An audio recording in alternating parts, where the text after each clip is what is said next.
Chapter 4. The Cardinal-Archbishop of Toledo anathematizes the Jesuits. Rising of the people and clergy of Saragossa against the establishment of the company. Manifestations of the Parliament, clergy, and University of Paris against the disciples of Loyola. They are ill-received in Venice. Their abuse of trusts in teaching at Paris. Their establishment in Flanders. They are expelled from various countries, persecuted in England. The learned Melchior Cano, Bishop of the Canaries, was one of the first who raised his voice against the Jesuits, in doing which he gave the blackest possible description of the institution. In 1561, he wrote on this subject to the Augustine monk Regla, quote, "God grant that it may not turn out like what the fable tells us of Cassandra, whose predictions were not believed till after Troy had been taken and burnt. God grant, if the monks of this company go on as they have begun, that the time may not come for kings to desire to resist them and to find no means." Unquote. But before this bishop, the Cardinal-Archbishop of Toledo, Martinez Silesio, had in the year 1550 anathematized the Jesuits in a charge in which, after complaining bitterly of the usurpations of the company, he forbade his dioceses to confess to the Jesuits, told the parochial ministers to exclude them from the administration of the sacraments, and interdicted their college of Alcala. However, the direct intervention of the Pope and of the government of Philip II soon compelled this archbishop to endure the annoyances of the Jesuits without a murmur. In Saragossa, the establishment of the company gave rise to troubles and disorders, in which both the clergy and people took part. These were occasioned by the incompatibility of the privileges granted by the Pope to the company with the established laws and regulations relating to the Church and the rest of the monastic orders. On this occurrence, the historian of the Jesuits, Cretino Gioli, tells us, in a paragraph that seems deserving of notice, quote, "When Father Estrada attempted to establish a house of Jesuits in Saragossa, there intervened an unforeseen obstacle. The laws prohibited the establishment of chapels or monasteries near the parish churches or the other monasteries, in order to obviate altercations and jealousies among them. But so great was the number of churches and monasteries existing in Saragossa that it was impossible to build a new one without transgressing this law." Unquote. How could it better have appeared that there were too many places of devotion and not too few in the city, and that therefore the Jesuits need not have been added? Strong in the privileges granted them by the popes, the Jesuits set up their house, but incurred hereby the excommunication of the Augustines and of Lopez Marcos, the Vicar General of Saragossa. Quote, "And excommunications being then," unquote, the Jesuit historian remarks, quote, "things of great consequence among the Spanish, the Jesuits were forced to abandon their house, having seen it besieged a whole fortnight by a fanatical people, and were only enabled to return through the intervention of the papal nuncio and of Queen Joan, the mother of Charles V." Unquote. In France, they were not left off so easily.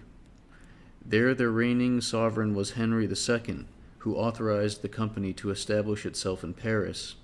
The Parliament, however, refused to register the decree as being contrary to the laws of the realm.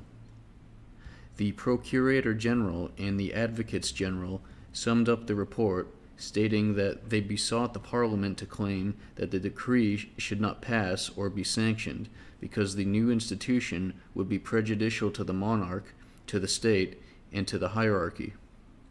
But though the Jesuits were not strong in the Parliament, they had influence enough with the king to induce him, on the 10th of January 1552, to order the decree for the establishment of the company to be again presented for registration. A fortnight after, the fiscal sent up a report persisting in his former objections.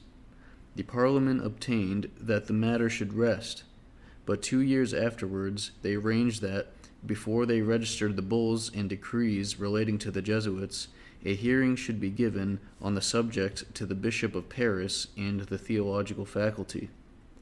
The University of Paris, after hearing the theologic faculty, petitioned the king not to grant an exequatur to the bull of Paul III for the institution of the Company of Jesus.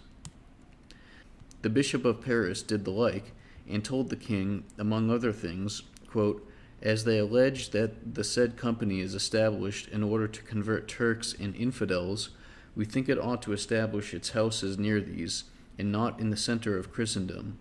Else they must lose a good deal of the time in going from Paris to Constantinople and to other parts of Turkey."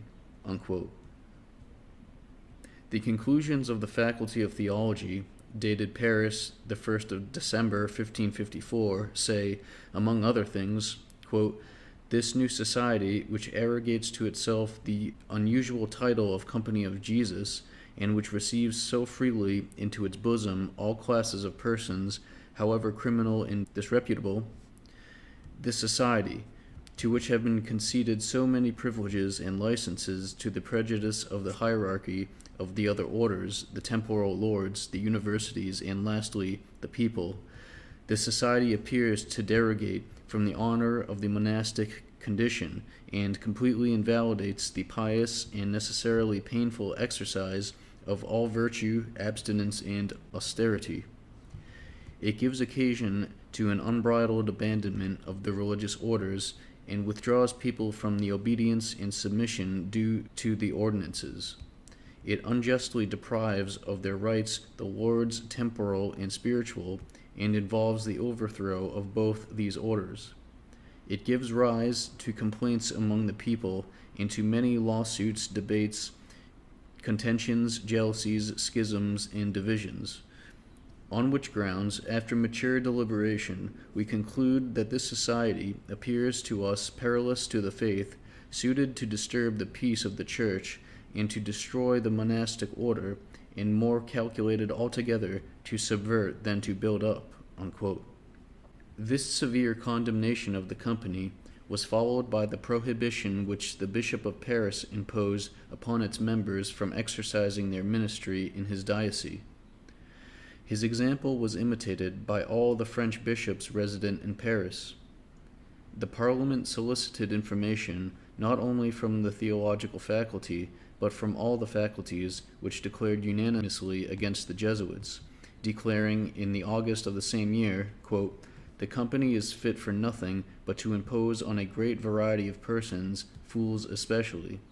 It has exorbitant privileges, but no practices that distinguish it from the laity, and it is approved by no council, either provincial or ecumenical." Unquote. The Jesuits now, seeing that the laws and privileges of their institution were an insuperable obstacle to its establishment in France, begged they might be permitted to settle there on renouncing such privileges as were contrary to the laws, which they engaged that they would obey, and they were admitted on these conditions, with the further one, that they were not to use the name of Company of Jesus or of Jesuits. This submission was, no doubt, deceitful, and could not have been otherwise, seeing that they were not at liberty to make it, as they depended directly on the general established in Rome, who, in virtue of his prerogatives, had no occasion in the commands he issued to his subordinates to pay any consideration to the convents into which they had entered, as they, again, were absolved from fulfilling these by the vow of passive obedience which they had made to their general. Such was the way in which the Jesuits contrived to install themselves in France, where they formed an alliance with the Catherine de' Medici and the Guises, who, to the last, made common cause with them. Not more fortunate were the first proceedings of the company in Venice. They had hardly established themselves in that famous republic when a senator denounced them to the Senate, saying that the Jesuits interfered in sundry civil matters, not exclusively of the state affairs of the republic, and made use of the most sacred and venerable pretexts to suborn females through the medium of confession. Quote, Not satisfied with making them pass their leisure hours in the confessional, they summon them to their monasteries to confer with them. They have a special preference for confessing the wives of the leading persons in the state. We must rectify these abuses without loss of time by either expelling them from the country or naming a person of authority and merit, as, say, the patriarch, to watch over their conduct." Unquote. This representation would have led to serious consequences had not Pope Pius IV written to the Senate and to the Doge to make himself a surety for the behavior of the Jesuits. Being now, once and for all, legally admitted into France and protected by the crown, the Jesuits, provided with the bulls which granted them every license, presented themselves in 1564 before the University of Paris to allege that they were within their rights in teaching in its halls, as being themselves incorporated into it. They were, however, answered that it was impossible to admit an institution which iniquitously attacked the ministers and the statutes of the university, and which disclosed its pride by owning no superior. The Jesuits continuing to urge their claims, the rector John Prévost made them appear before the council when the following colloquy took place. Quote, the rector: "Are you regulars or seculars?" The Jesuits: "In France we are what the Parliament said we were, certain persons, that is to say, the society of the college called that of Clermont." Rector: "But are you in reality friars or seculars?" Jesuits: "We have already answered many times. We are that which the Parliament has denominated us, and we are not bound to answer more." Rector: "You answer neither what you are, nor what you call yourselves, but there is a parliamentary decree which prohibits you from calling yourselves Jesuits or the Company of Jesus." Jesuits: "You can therefore cite us before the tribunals if we violate that which is prescribed for us." Unquote. And eventually an action was instituted, and they appeared before the tribunal, which decreed that matters should remain in statu quo. While in France, they thus established themselves in spite of the resistance of both civil and religious powers. They were introduced in Flanders under the protection of Philip II. But no sooner had the Flemings risen against the political and religious oppression of that tyrant than the people of Antwerp and Tournai flung themselves upon the houses of the company, which they sacked and destroyed, the fathers escaping as best they could. The government restored them while the Duke of Alva remained triumphant, but the Flemings again expelled the Jesuits in company with the Spaniards who protected them. The States of Flanders, when they assembled in Antwerp, decreed on the 21st of April, 1578, that all citizens should take an oath of fidelity to them. The Jesuits refused to take it, and the States General thereupon resolved to expel them. Those of Antwerp were accordingly embarked, and conducted to Malines on the 18th of May, 1578. The same lot befell those of Bruges and Tournai. The Jesuits at Douai were only saved from expulsion by the intervention of the rector of the university. Elizabeth of England forbade the Jesuits to enter her dominions, and we shall see that, by violating this law, they exposed themselves to terrible persecutions, in which many perished in the dungeon or on the scaffold. Chapter 5. Antagonism of the Inquisition and the Company of Jesus. Intestine divisions of the latter. Energetic intervention of the Pope in behalf of the Jesuits against the Inquisition. Appeal of the Company against the power of Philip II. Attempts of Sixtus V to reform it. Persecution of the Jesuits in the north of Europe. Opposition to the Gregorian calendar. The Spanish Inquisition did not spare even its friends the Jesuits, and, as we shall find, often made them visit its dungeons to exercise their patience. It is true that one of the company was the informer against them, and the cause of the persecution. Philip III considered himself an absolute and independent power in his dominions. The Company of Jesus is likewise an independent power, which, if it sometimes submits to others, yet, as a rule, does so only when compelled, and in an illusory manner, reserving to itself in pectore the right of annulling as far as possible, the effects of its obedience to the laws. The Inquisition was another independent power, which had not only, like the others, its own jurisdiction, but had one peculiarly absolute and terrible. These powers, though combined to attack a common enemy outside Spain, could not help quarreling among themselves in the peninsula, where they had no enemies, but merely a people to prey upon, of whose souls, bodies, and goods they were making themselves masters under various pretenses. Such was the true character of the persecution of the Jesuits by the Inquisition. At all events, the preponderance of the company in Spain was so great that the Inquisition became jealous of it and seized the earliest opportunity of demonstrating the superiority of its own power.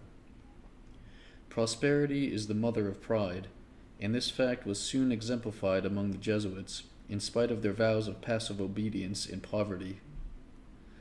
In 1586, Father James Hernandez wanted to retire from the company, but was unable to obtain the consent of the general. He thereupon, in contravention of his vow, had recourse directly to the king in the Holy Office, saying that his reason for wishing to leave the order was that he knew a terrible secret which he could not disclose before he was absolved from his vows, and that it was precisely on this account the general did not wish him to leave the company. He added that the provincial Marcelino and many other fathers knew this secret likewise, a secret which, according to Hernandez, constituted a crime falling under the jurisdiction of the Holy Office. The Inquisition accepted this denunciation, and the provincial and the other Jesuits were thereupon imprisoned in its dungeons, whereat the inquisitors of Valladolid were excommunicated for violating the privileges of the company. Aquaviva, the general of the Jesuits, ran straightway to the Vatican to ask the Pope to give him the cognizance of the question, and the Pope consented, but the inquisitors of Valladolid were not people to be terrified with so little, and they caused to be delivered officially to them 2 copies of the constitutions and privileges of the order, announcing that they should proceed to examine them. Thus the Inquisition constituted itself a judge of even the Pope's measures and regulations. It is the fate of all despotic powers that no one dares to complain of them as long as they are believed omnipotent, but no sooner are they seen to grow weak and yield to a superior force than long-suppressed murmurs break out on all sides against them, and thus fared it now with the Jesuits. Many members who saw the arrest of the provincial and other venerable fathers followed forthwith the example of Hernandez, and the Inquisition and the king received a harvest of complaints and informations against the company. The Inquisition summoned its directors under pain of excommunication to deliver up all constitutive and explanatory documents having reference to the company. They meantime laid hands upon all its papers that they could discover, and ordered the arrest of Jerome Ripalda, rector of Villagarcia. The Jesuit Vasquez, at the head of his discontented companions, demanded the establishment of an independent commissioner of the general, with functions and powers like those exercised by the general of the Dominicans in the peninsula. Father Vasquez forgot that the unity of power contemplated in the constitutions of the company was an indispensable condition of its independence and unity of action, and that if what he wanted in Spain had been done in every country, there would have been as many companies as nations, but nowhere one sovereign and independent company of Jesus. The Jesuits would have then been like the clergy in the religious orders, which, by assuming a national character, have been reduced to submit to civil laws and to sacrifice, on many occasions, the interests of Rome to those of their respective countries, whereas it was to obviate this very contingency that Loyola had formed his company as a bulwark to the Pope's spiritual and temporal authority. The activity of the Inquisition was meantime not arrested, and it prohibited all Jesuits from leaving the country without the express and formal permission of the Holy Office, which they were even to get if going to Rome by the Pope's own orders. This step was the more serious because the Pope, at the instance of Acquaviva, had already arrogated to his own court the cause of the provincial and his companions, and had intimated this to the Inquisition by means of his nuncio. Quote, "What, are they mocking us?" unquote, Pope Sixtus exclaimed when he heard what was going on. Quote, "Do they claim a right to prevent those I send for to Rome from going there?" Unquote. He immediately wrote to Cardinal Quiroga, the Inquisitor General, commanding him, quote, "in virtue of his supreme apostolic power, 1. To give up all the books belonging to the Company of Jesus, and 2. To quash without delay the proceedings instituted against the Jesuits of Valladolid," unquote. And he added with his own hand, quote, "If you do not instantly obey, I myself will depose you from your office of Inquisitor General, and take your cardinal's hat from you," unquote. Quiroga hereupon submitted, the inquisitors suspended their operations, and the Jesuits were released on the 19th of April, 1580. Defeated thus in the province of the Inquisition, Philip II appointed the Bishop of Cartagena royal visitor of all the religious orders in Spain, with a special charge to put in order their constitutions. Quote, "What is this?" unquote, cried the Jesuits. Quote, "The king has no right to inspect, much less to modify our constitutions," unquote. They refused to submit and appealed to the Pope, but as the latter desired also to alter their rule in order to have the company more subservient to him, he was little disposed to gratify them. In this exigency, Acquaviva treated with Philip as one potentate with another, and succeeded in convincing him that, as the company was very useful to him towards maintaining and extending his dominions in Asia and America, it was therefore his duty to protect it and to make concessions to it instead of abrogating its power. Hereupon Philip not only annulled the prohibition which the Inquisition had imposed upon them, but charged their general to name royal visitors to discharge his commission in place of the Bishop of Cartagena. In 1588, Pope Sixtus V decreed that the Jesuits should not admit illegitimate children into their institutions, and that the novices should be admitted by the general or provincial congregations. About the same time, the Jesuit Julian Vicente addressed the Pope, denying the doctrine of passive obedience on which were based the constitutions of the company. The Spanish Inquisition also condemned the letter of Ignatius upon obedience. The Pope referred this question to an assembly of theologians, which declared in favor of Ignatius and against the Inquisition in Vicente. The latter was thrown into a dungeon, where he died shortly after. The Pope persisted, nevertheless, in his attempt to reform the company, and Acquaviva employed all his resources to hinder him. Prelates, princes, and Catholic kings wrote successively to the Pope to deprecate his enterprise. Sixtus charged Cardinal Carafa to draw up a report on the reforms needed by the company, but the Pope being old, Carafa, who was in his heart for no reforms at all, found means to spin out the work. Sixtus detected him and transferred the task to 4 divines, who executed it to his satisfaction. Their report was transmitted to the Sacred College, which condemned it as over-violent. The Pope thereupon exclaimed in full consistory, quote, "I see now that you are anticipating my death, and do not care to satisfy me. But you are mistaken. I will soon settle the matter to my own taste," unquote. And to his friends he is reported to have said, quote, "All the cardinals, including those I myself created, are selling me to the Jesuits," unquote. These Jesuits, the soldiers of the Church, who recognized the Pope officially as their only head, slighted the old man, and preached against him in his own Rome. The Jesuit Jerome was arrested for having said in the pulpit, quote, "The age requires a Theodosius in the empire, and a Gregory in the papal chair, and we see a very different state of things," unquote. Another Jesuit, Father Biondo, was arrested on similar grounds, and Lorenzo Maggio was laid under an interdict for having authorized such discourses in the absence of Acquaviva. The work of the Jesuit Bellarmine, entitled De Summi Pontificis Potestate, was placed upon the index by the order of the Pope, but while he was not attending, the congregation of the index annulled the censure and issued an eulogium of the work. At length, Sixtus V resolved upon reforming the company by himself, using his pontifical power to modify its constitutions, as Paul III had used it to give them being.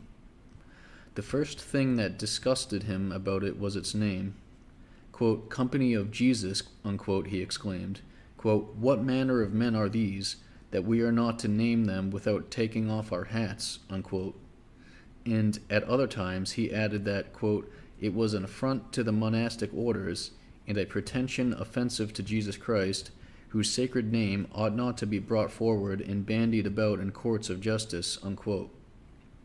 Nor did the Pope alone wish to suppress this title, quote, "Company of Jesus," unquote, but Acquaviva urged him to do so and acknowledged the force of his reasons. He himself, with the utmost signs of humility, presented a petition to this effect, and drew up the form of a decree. But, according to the Roman tradition, what Acquaviva signed was virtually and providentially the death warrant of Pope Sixtus.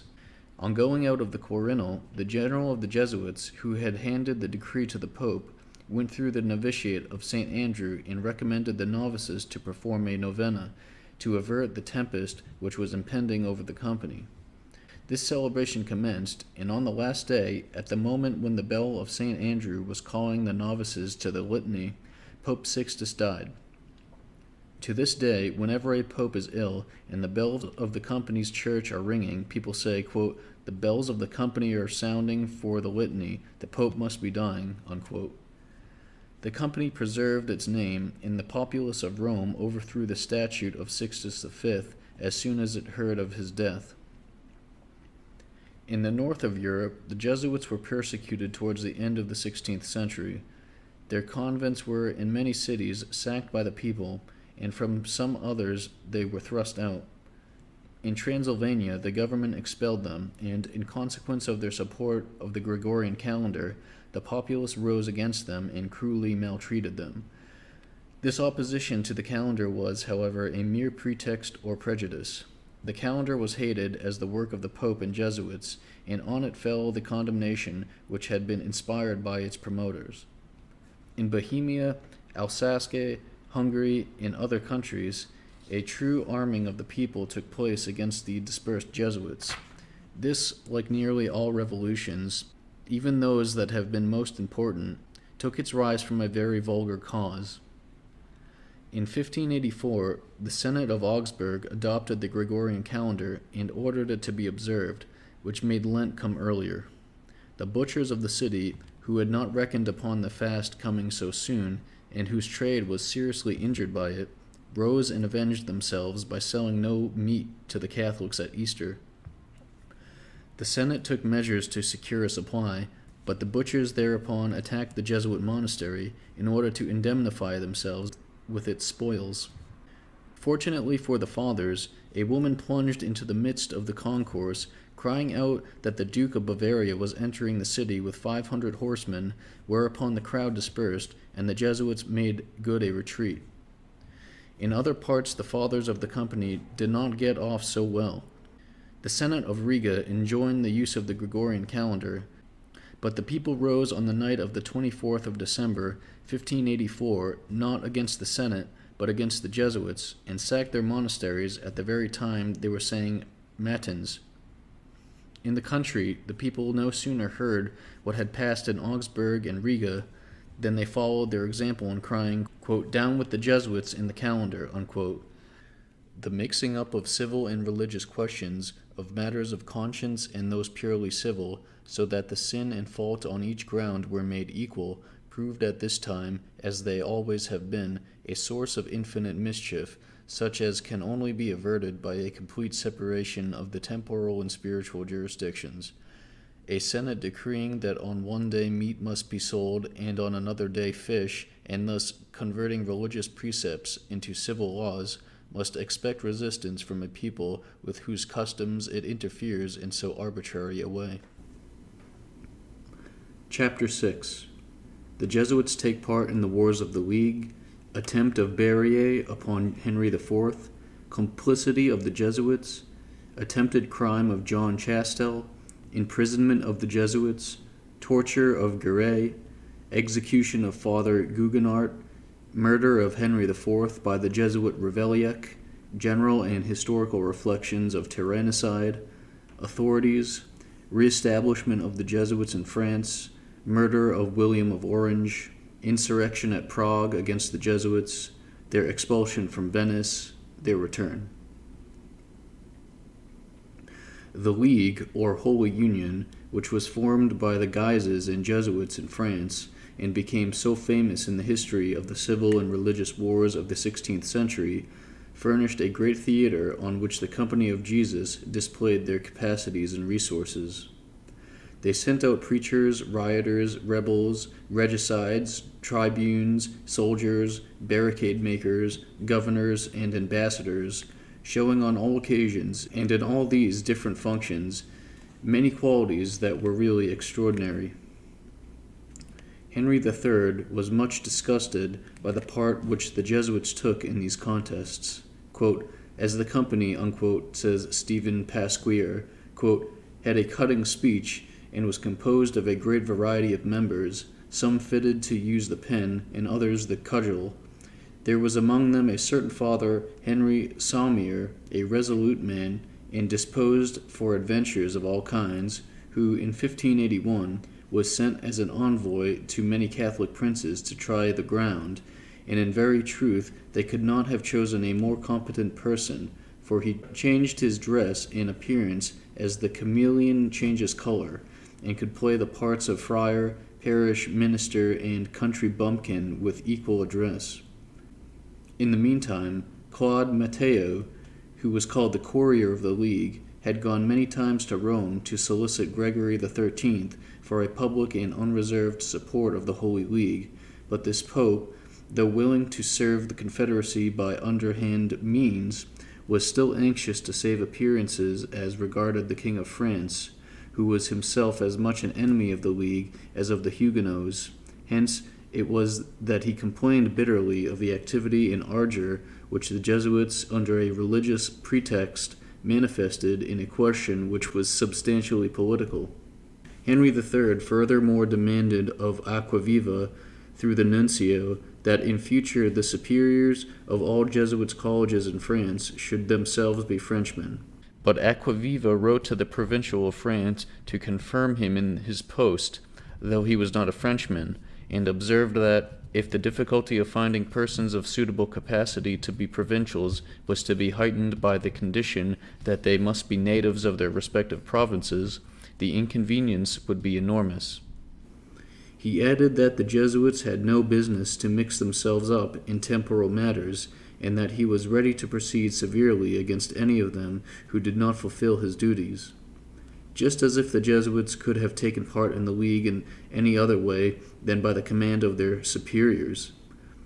But the hypocrisy of the general of the Jesuits was carried even to greater lengths. No sooner had Sixtus V succeeded Gregory XIII than Aquaviva wrote to him to say, quote, it concerns the glory of God and the salvation of souls that the society should refrain from mixing itself in civil affairs, on which ground we beseech your holiness to permit no Jesuits to be concerned in complications so perilous and so alien to the character of the institution, unquote. As if Aquaviva had not been the absolute chief of the company, or his subordinates had depended directly on the papal authority, whereas he had a right to expel any member disobeying his orders instantly and without rendering an account to anyone. The Pope replied to Aquaviva that Claude Matteo, Henry Salmier, Edmund Hay Comlet, who was rector of the professed Brethren in Paris, and other Jesuits enlisted in the League, were doing no more than fulfill their duty. What then was this duty? Apparently to rise in arms against the King of France, inflaming the fanaticism of a rude people, and hurrying them to the field in open defiance of the constituted powers. The game of the company and the Pope was very obvious. They had to free the Jesuit body from all responsibility for the conduct of its members, who were each to take the blame of his own acts. Thus the Jesuit Matteo, a Lorrainer, was banished from France, and when he was already outside the realm, his general prohibited him from taking any part in what went on in it. While the barley, as we say, was thus held to the tail of the dead ass, it signified nothing that, before and after the murders of Henry III and Henry IV, the Jesuit colleges of France had been the centers of the rebellion, that the Jesuits had been its captains, or that the provincial father Otho Pignet was a member of the sanguinary tribal of 16, created by the League in Paris. The monasteries of the Jesuits were, during these calamitous times, veritable military arsenals, which produced proclamations as well as poniards, and orators as well as assassins.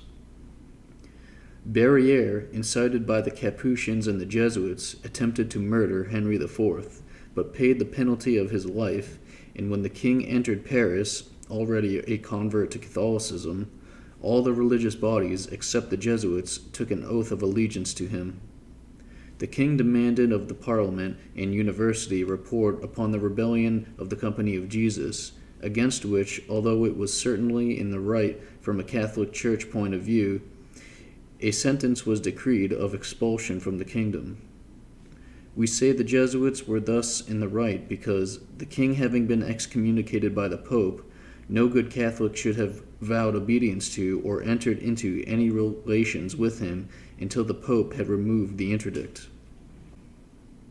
The University concluded its petition in the following terms, quote, "May the Parliament be pleased, therefore, to ordain that this sect be expelled, not only from the University, but from the whole kingdom of France," unquote.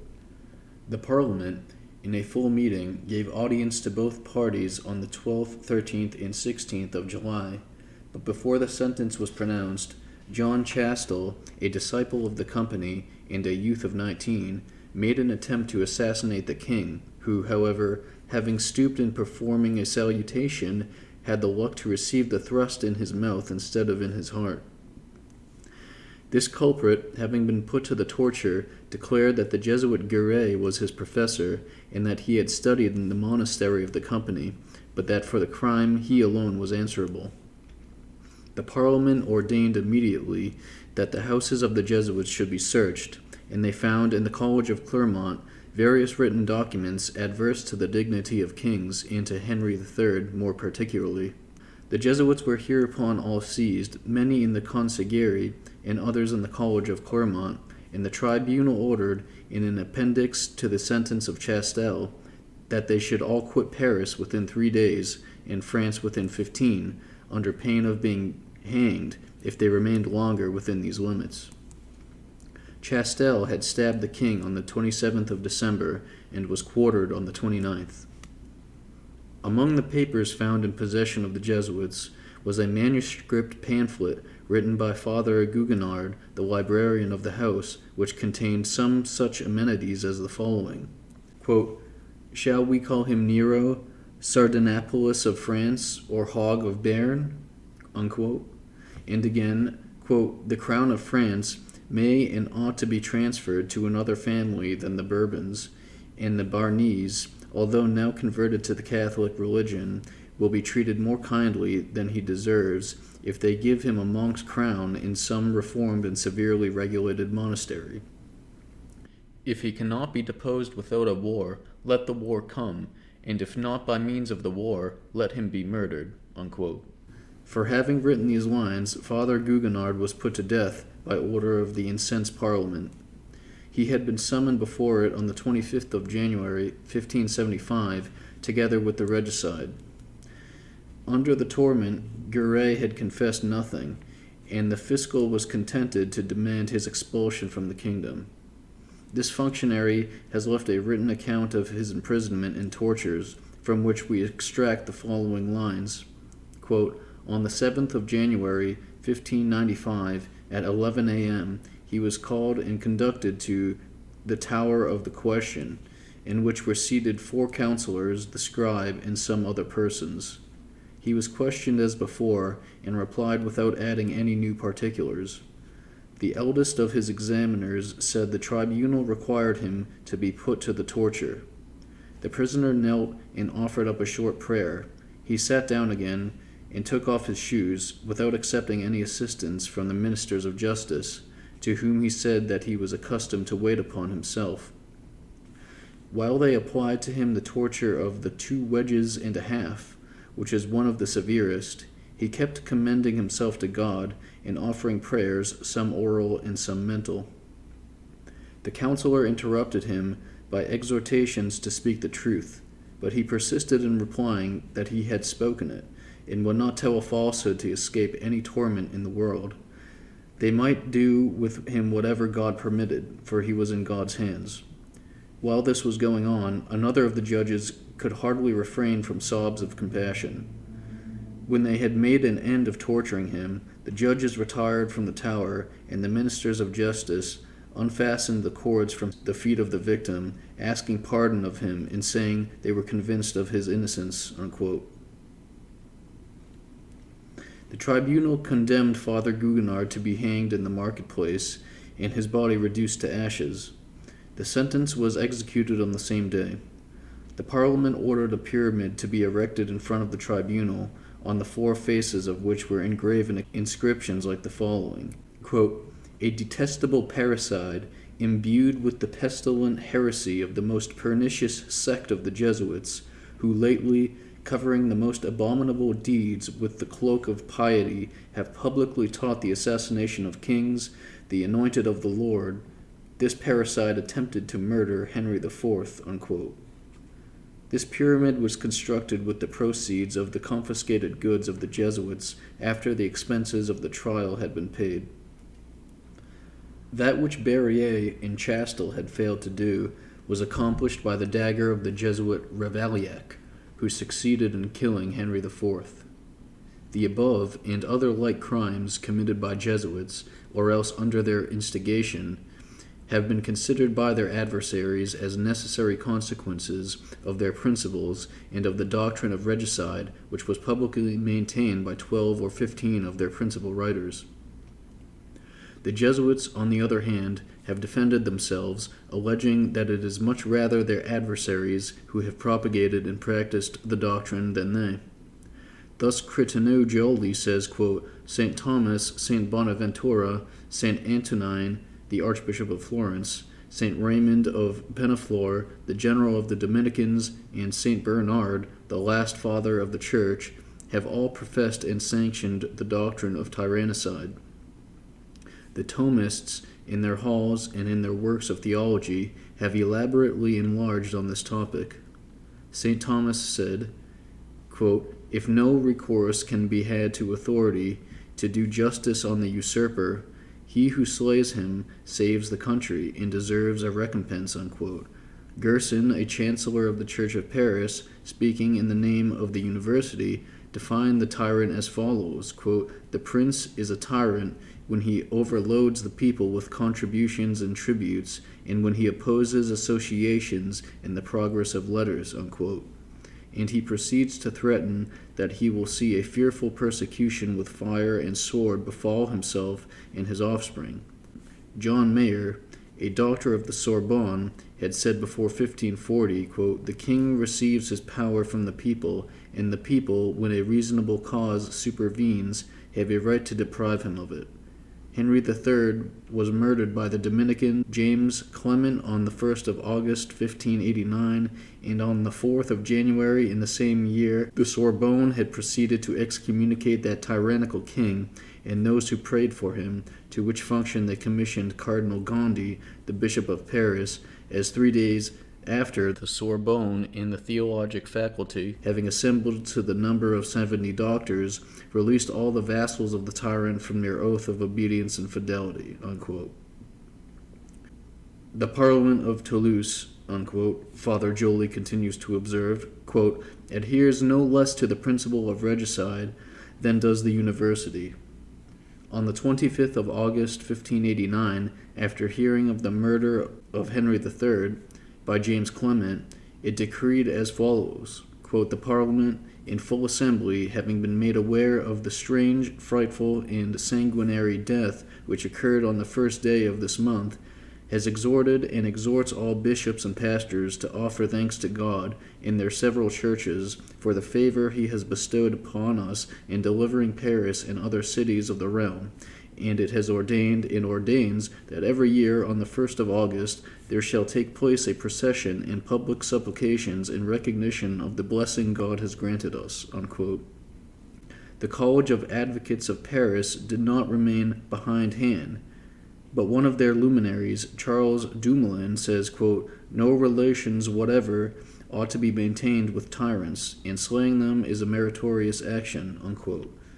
John Bowden, in his work entitled The Republic, and published in 1576, said, quote, "We hold for certain that every stranger is permitted to slay a tyrant who is declared such by the public voice, and who has become infamous by rapine, murder, and cruelty."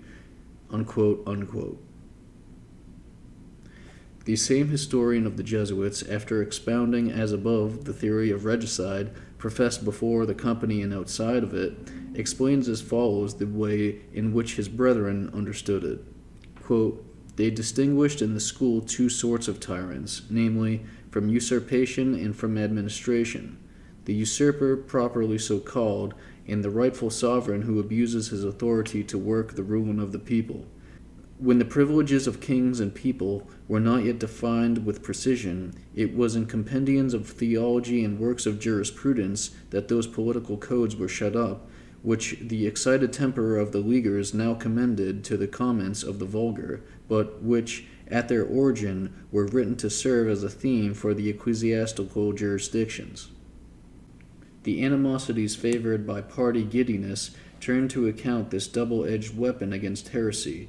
They wished to preserve the Catholic religion at any price, and, starting from this principle, they were insensibly drawn on to fatal inferences.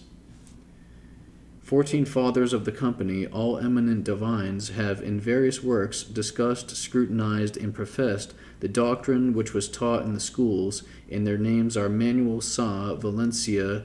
The Jesuit Manuel Sa expounds thus his theory, quote, "He who governs tyrannically an empire justly acquired cannot be deposed without a public trial, but from the moment the sentence is pronounced, any person is free to execute it. The tyrant then can be deposed by the same people that rendered him obedience, if, after being warned, he does not amend.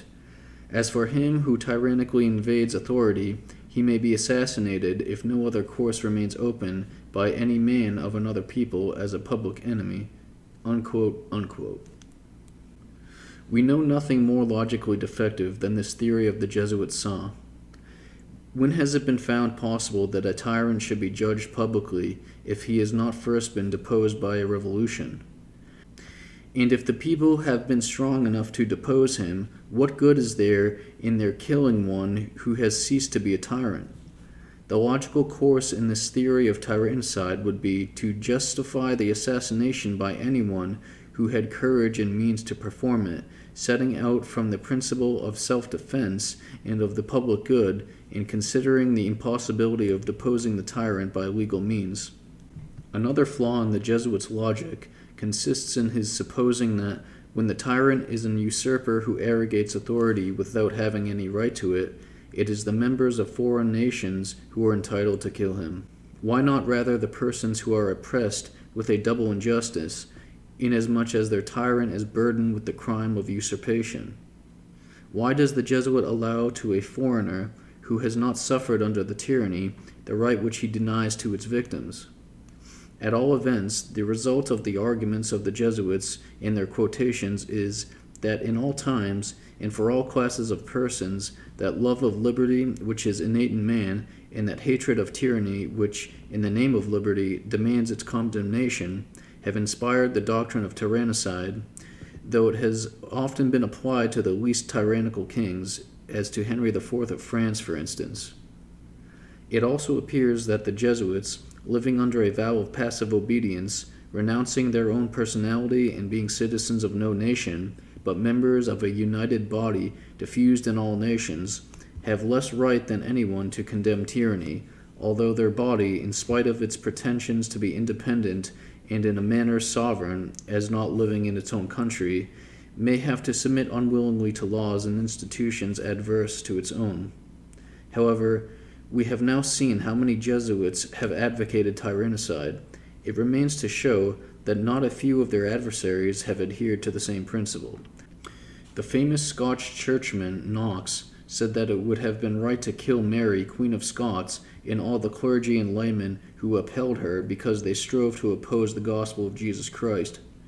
Another Calvinist doctor writes, quote, "We ought to resist the oppressor, and even to kill him, if there is no other way to deliver ourselves from his violence, and another man should be put in his place," unquote. An English Protestant writer of the time says, quote, "If all the notable persons in a state, or many or one alone, strive to throw off the yoke of a tyrant, it is lawful for them, if no other means are available, to slay the tyrant," unquote. And George Buchanan, one of the luminaries of the Scotch Church, is still more emphatic in his expression of this doctrine. Quote, "How shall we designate," unquote, he asks, quote, "the war against the enemy of the human race, that is, against the tyrant, as the most just of all wars," unquote. And he adds, quote, "All private persons should grant rewards to the slayers of the tyrant, as they grant them to those who kill wolves and bears," unquote.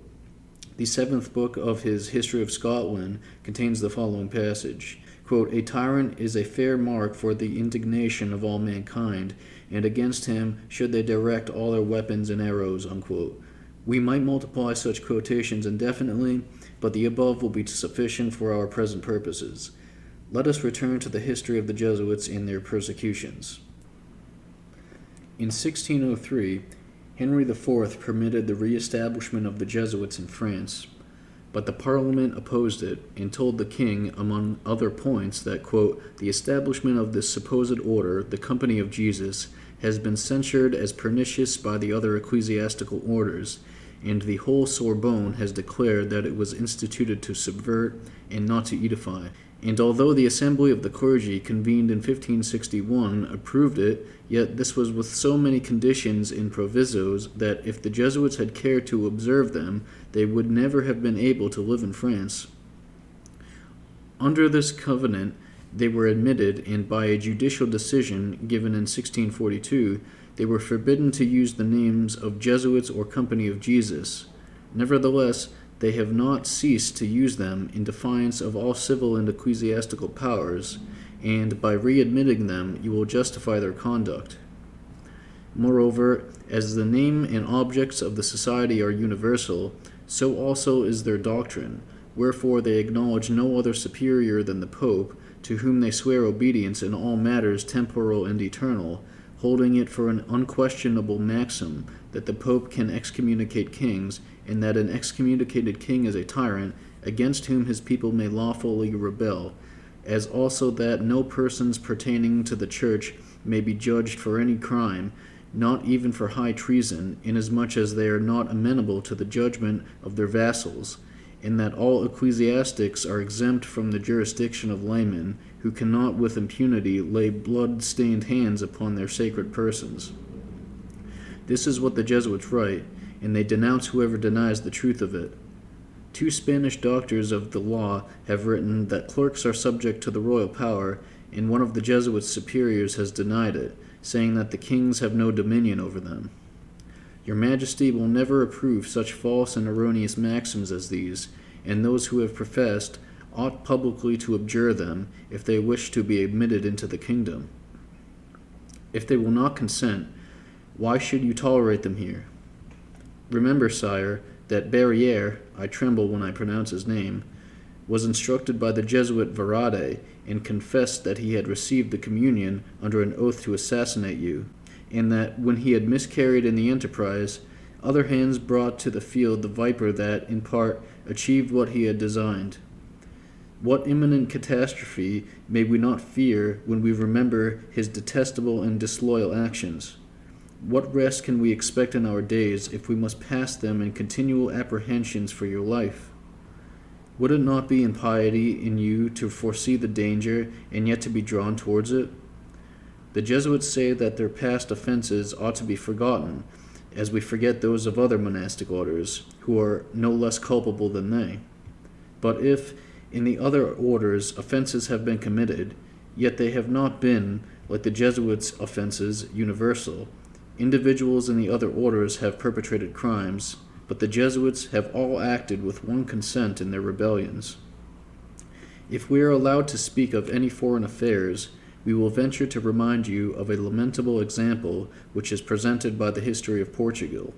While all other orders in this state stood firm against the usurpations of King Philip II, the Jesuits alone deserted the cause of their country to second a foreign domination, and thus caused the deaths of 2,000 friars and ecclesiastics of all ranks and classes. They complain that we make the company pay for the aberrations of 3 or 4 of its members, but the instruction they give to their pupils is the cause of the crimes of these 3 or 4, and therefore ought the company to be responsible for the parricidal attempt which has been made upon you." Unquote. In spite of all representations, Henry persisted that the Parliament was in the wrong, and he obliged it to register the edict of the 2nd of January 1604. In the following year, the pyramid of John Chastel that was constructed with the spoils of the Jesuit monasteries was destroyed, and the company prospered immensely, thanks not only to the toleration, but to the favors of the new king, who nevertheless perished by Ravaillaic's hands on the 10th of May 1610. The judges included in one condemnation the regicide in his doctrine, which had been proclaimed by the Jesuit Mariana.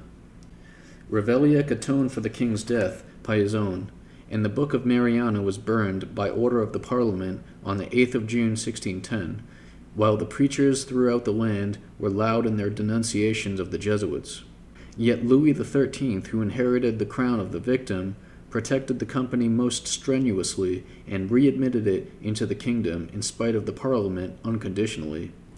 The murder of William of Orange by another fanatical Catholic and the attempt against his son, Maurice of Nassau, which was also imputed to the Jesuits, gave rise to many persecutions and outrages which the company encountered in Holland and various parts of Germany. They had introduced themselves into the former country secretly and under different disguises, but labored there assiduously on behalf of the Spanish domination at the same time that they advanced the interests of the society at their individual risks and perils. The society having been proscribed in the Netherlands and its members accused of frightful crimes, the authorities began to hang as many as they could find of them, which policy augmented instead of diminishing the ardor of the propaganda. That spirit of party, which blinds men only the more when it is inflamed by religious fanaticism, converted in the apprehension of the Catholics the violations of law committed by their partisans into sublime acts and generous sacrifices, and the sentences pronounced against them in the regular course of justice into acts of tyranny. When they could do nothing else, the Jesuits used to follow the Spanish forces and erect their establishments under their protection, while the Flemings, whenever they were victorious, as happened at the siege of Ostend in 1600, used to burn the monasteries and put to the sword all Jesuits on whom they could lay hands. In this way Lawrence Everard and several other noted fathers perished at Ostend. One again was poisoned at Mayence, and Father Martin Laterna, who was chaplain to the King of Poland, was thrown into the sea at another place.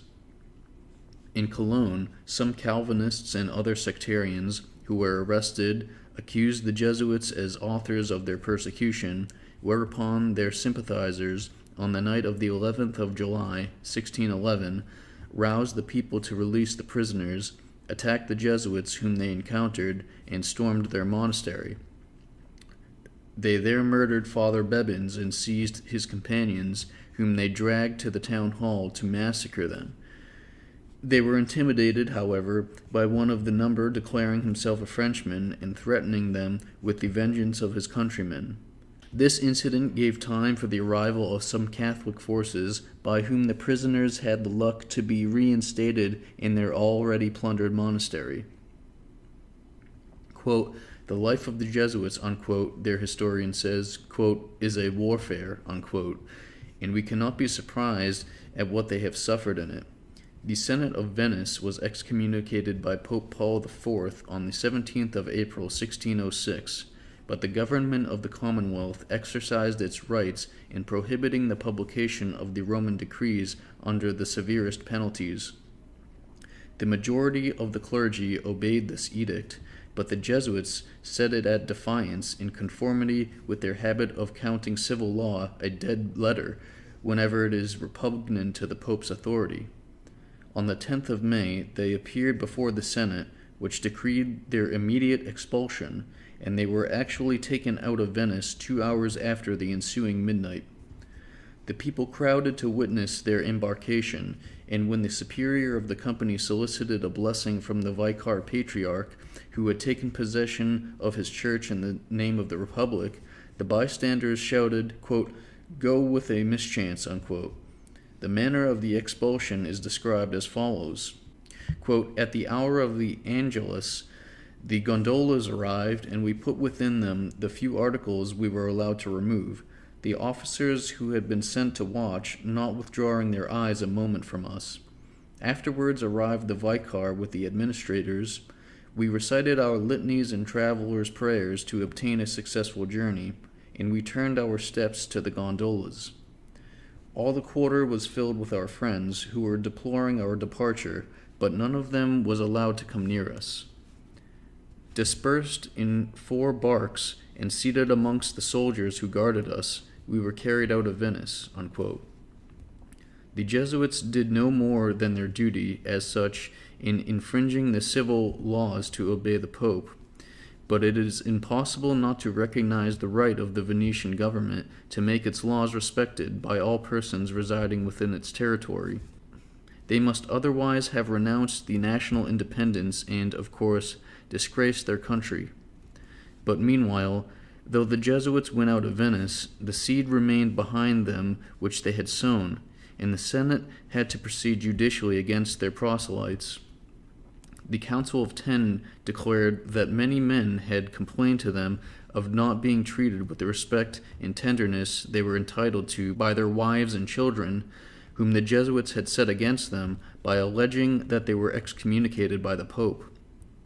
Moreover, letters from a Jesuit to His Holiness were intercepted, representing that the latter had, in the city of Venice, more than 300 young men of the highest nobility who were ready to do his bidding. The Senate ascertained likewise that the Jesuits made use of the confessional to learn family secrets, the means and dispositions of private men, and the resources and strength of the state, and that every 6 months they sent a memoir on these subjects to their general through the medium of his provincials.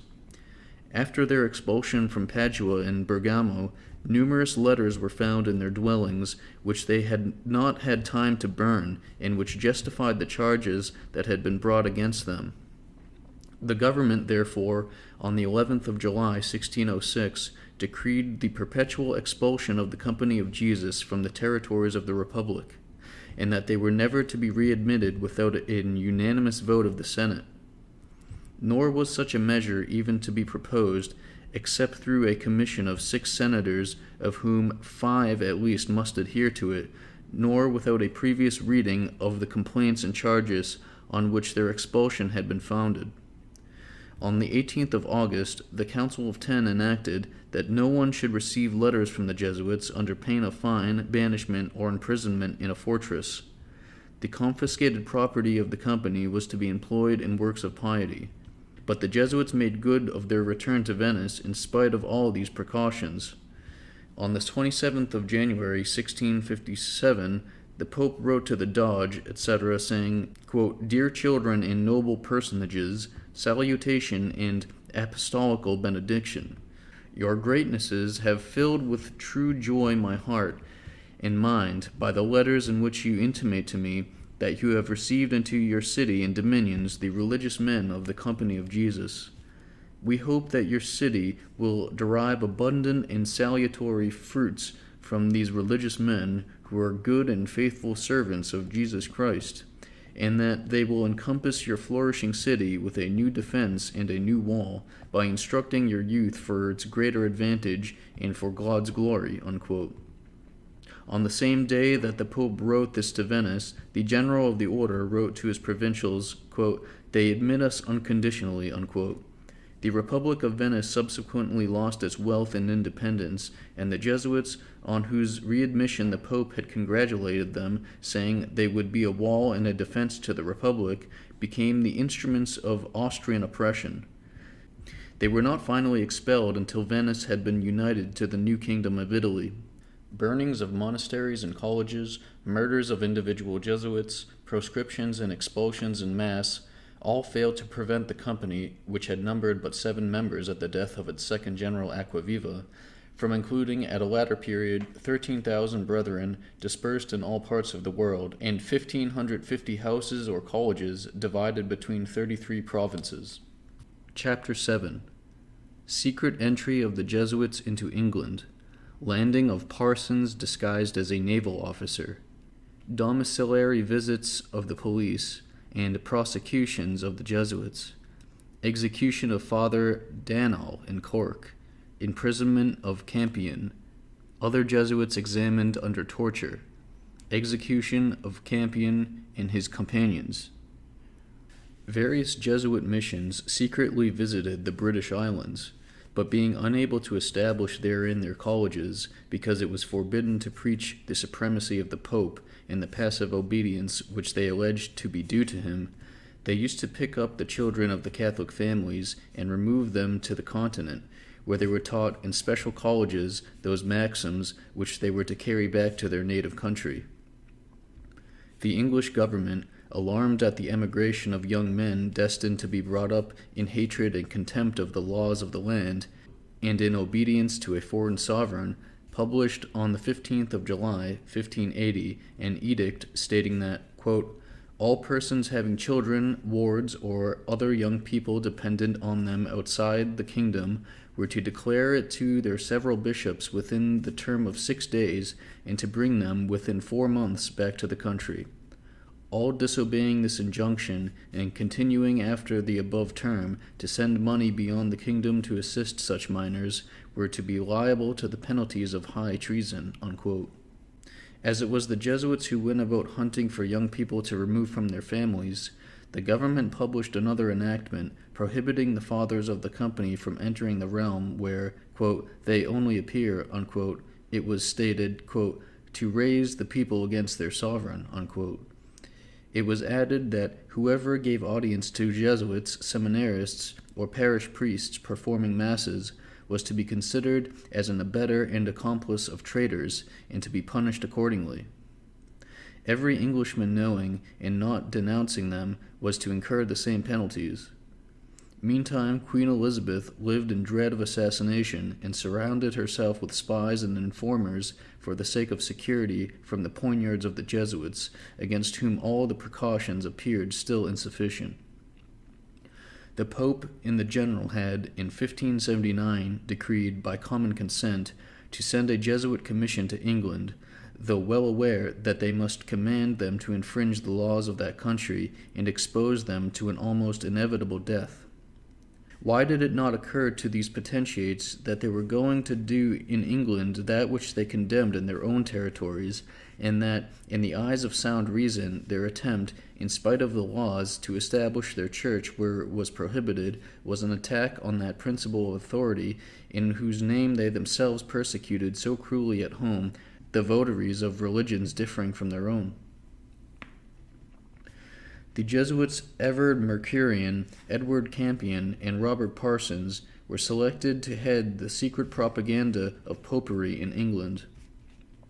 Mercurian remained in Rome, but the 2 others repaired to England, provided with a bull from Pope Gregory XIII, which explained that of his predecessor, Pius V, although the explanation was a real contradiction, commanding the English Catholics to recognize Elizabeth as their sovereign so far as obedience was due to a temporal sovereign. But who can ascertain the point at which the temporal and the spiritual are separated, when the latter, in place of being a free act of the individual conscience, is a state law as inviolable as those which emanate from the civil power? According to a doctrine of the Roman Church, but one now prescribed in all Catholic states, It is the Pope, his delegates, and the prelates who ought to unravel the secular from the spiritual, and they may reserve to themselves the criminal jurisdiction necessary to chastise and prosecute, with both spiritual and temporal penalties, all persons not fulfilling the religious precepts of the Church and its teachers. The bull of Gregory XIII, authorizing the English Catholics to recognize as their sovereign in temporalities the heretical and excommunicated Elizabeth, was a senseless mandate by reason of its inapplicability. The same may be said of Mercurian's recommendation to his colleagues not to interfere in political matters or listen to persons desirous of discoursing on them. Where do politics begin and end? What means this recommendation for persons whose every act and word must be contrary to the laws of that country which they are to penetrate by stealth in violation of the established laws? We have here the perfection of casuistry with the perfection of absurdity. Parsons and Campion were banded with about a dozen members of the company and entered England on the 19th of June, 1580. The Jesuit historian from whom we extract this narrative relates with much simplicity and with every appearance of approbation the disguises, the usurped names and titles, and the deceptions of all kinds to which the Jesuits had recourse to penetrate into England. Imbued with the doctrines of the company, he believes that, their ends having been good, they had no occasion to be scrupulous respecting the means. Quote, "It was in the disguise of a naval officer that Parsons landed in Dover and presented himself to the mayor. Being a man accustomed to official forms, he begged that he would, for state reasons, give the necessary passes for a merchant named Patrick, and designing to sail in a few days, to proceed immediately to London. This pretended merchant was no other than Father Edmund, and the pretended naval officer deceived the mayor by telling the truth, for Father Edmund was indeed going on state affairs to London. The coolness of Parsons deceived the authorities, who promised him that which he had asked for. The Jesuit went on without any impediment, and wrote to his friend Campion to set sail." Unquote. The English government was meanwhile vigilant, and the police, who knew what the commission of the Jesuits was, arrested various Catholics on suspicion. The most notable among these was Thomas Pond, a rich man who had to pass his life in chains within the Tower of London. He had petitioned the general of the Jesuits to be admitted into the company, and was received after 3 years of solicitations. He was several times put to the torture, which he endured courageously. Thanks to their disguises, their alacrity in lying, and the protection of their sympathizers, the Jesuits escaped sometime the researches of the police, and the reader may easily form an idea of the importance their machinations had assumed in the eyes of the government and of the public, if he considers how hard it was found to apprehend them, and how rumors went about that they had taken part in many of the gravest recent transactions on the continent. The Jesuits refreshed the drooping hearts of their friends, and animated them with hopes, so that they resolved unanimously to renounce the rules of the state religion, which, in their civil relations, were, of course, compulsory. The first of this daring band to fall into the clutches of his persecutors was Father Donal, who was seized on landing in Ireland and imprisoned in Limerick. Threatened with death if he maintained the Pope's supremacy, he persisted undauntedly, and was thereupon taken to Cork and sentenced to the gallows. The rope broke down when he was only half hanged, and in that situation he was ripped open and had his heart plucked out, after which they burned his body. This horrid execution did not intimidate his brethren, and Parsons wrote a fortnight after to the general to demand 4 fresh associates. He added, quote, "The persecution rages in all parts of the country. Noblemen and commoners, women and children are imprisoned and receive no sustenance but bad bread and worse water. And yet pretended reformers represent to the Queen that she is going to work with too much lenity, and that her consideration for the papists is prejudicial to the kingdom and should not be tolerated." Unquote. How was it this Jesuit did not discover that the responsibility of this persecution weighed upon him, his companions, and those who sent them to England, inasmuch as it was their illegal presence which provoked it, and the best way to check it would have been for them to withdraw and recommend their sympathizers to obey the laws, or study how these might be constitutionally altered instead of rebelling against them? On the night of 29th of April, visits were paid by the police to the houses of suspected persons with the object of discovering Campion and Parsons, who, however, escaped. Alexander Bryant, a Jesuit aged 28, was taken and tortured, but heroically refused to confess, resisting hunger, thirst, and the pain of having needles thrust under his nails, declaring at the same time to his tormentors, quote, "I will not tell you anything. I have lived with them. I know where they are, but you shall not get a word more from me," unquote. George Eliot, to revenge himself on John Payne, a Catholic clergyman, made an offer to the government to detect his co-religionists, the Jesuits. The government accepted his terms. John Payne died on the scaffold, and Eliot received full powers to hunt out other offenders. The Jesuits, unaware of his treachery, continued to admit him to their meetings. Campion and some of his companions had assembled in Gates Castle, belonging to the noble family of that name in Norfolk, when Eliot presented himself on Sunday, the 16th of June, 1580, and was admitted, with other Catholics, to hear Mass in the chapel of the castle. Campion was officiating, and Eliot lost no time in running to the neighboring tower in quest of armed men to seize him. The Jesuit, however, concealed himself, and his enemies passed the whole day in searching the castle without being able to discover him. They were already retiring when Eliot happened to touch with a piece of iron a wall which returned a hollow sound. Some stones were then pulled down, and Campion was discovered and arrested in company with 2 other Catholic priests. Queen Elizabeth and the people of London celebrated his arrest with festivities and exultation. On Saturday, the 22nd of July, the prisoners were brought, under a good escort, to the gates of the city.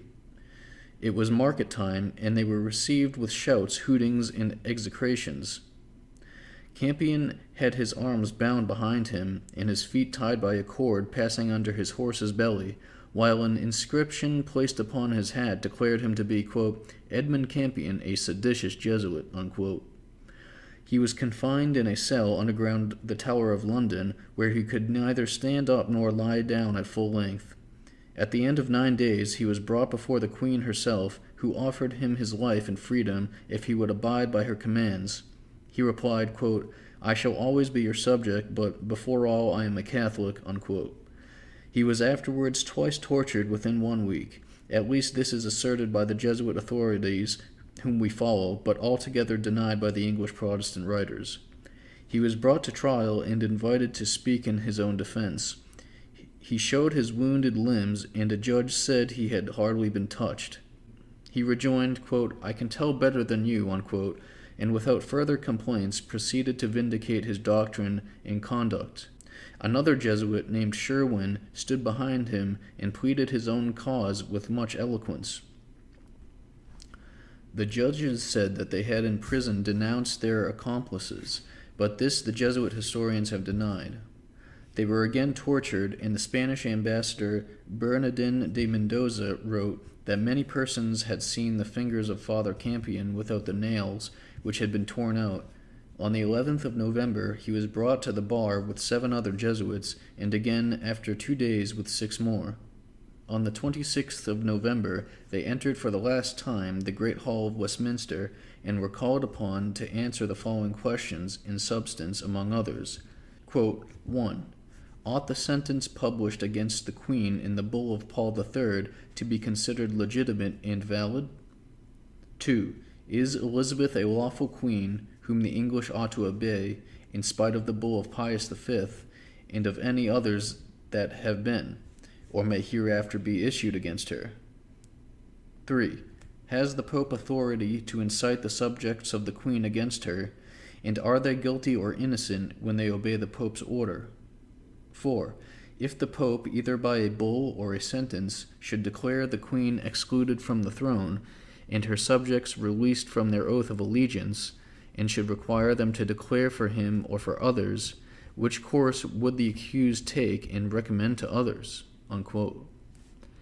Campion replied for himself by evading these questions and saying they were not bound to make any answer on such points or before such a tribunal. According to the verdict then pronounced by the jury, these Jesuits were condemned as conspirators and regicides who had plotted at Rome, at Madrid, and at Rheims the death of Queen Elizabeth, who was the head and soul of Protestantism in those times. Their guilt, from a legal point of view, was proved solely by their presence in England, where the law had forbidden them to be found.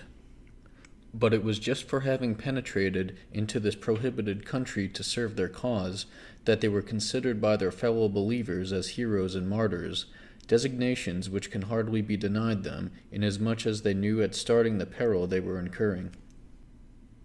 Campion, Sherwin, and Bryant were executed on the 1st of December, 1581.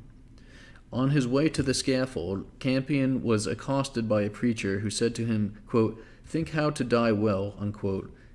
Quote, "And you," unquote, he replied, quote, "how to live well," unquote.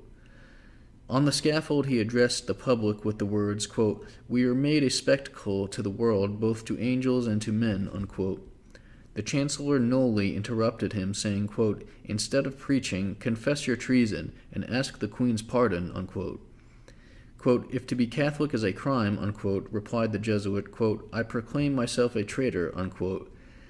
The three prisoners did not suffer the extreme penalties of the law, the presiding magistrate having forbidden their being disemboweled and quartered before they had breathed their last.